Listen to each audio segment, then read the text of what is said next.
Moving on to where this leads, and I've heard you talk about this before, and I also think that this is an interesting point to tie into the war in Ukraine and things that are Mhm. going on around just the East and the West, and your thoughts on where this unmitigated, if this train just keeps speeding up and up on the woke side, where that can go, and then I'll ask some questions after you respond to that.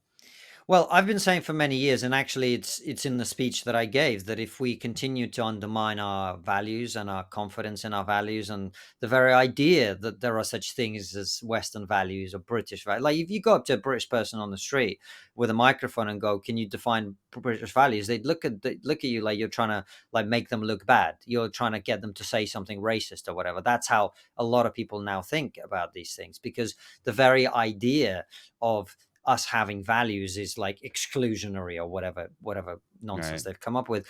And I mean, I do look around in history. How many cultures do you know who decided that they had no value and in fact that they're guilty and must be punished and survived?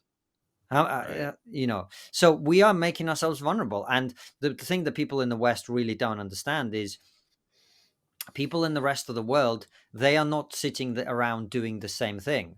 They're thinking about, how do we expand, how do we grow, how do we get more money, how do we build a bigger military, how do we have more power, how do we get more influence in the world, how do we secure more of the world's natural resources, how do we acquire more land, how do we take control of other territories that we don't physically control, but how do we, like, that's what they're thinking about. The Chinese and the Russian governments aren't thinking about how to make the most diverse army in the history of Russia or the most history of China. Yeah. They're thinking about, well, in the Russian case at the moment, they're thinking about, why have we got such a shit army and is it doing so badly? Yeah. But the ambitions are to be powerful and to be competitive internationally. And if all we want is to navel gaze and look inward, we make ourselves vulnerable, man. It's really very simple.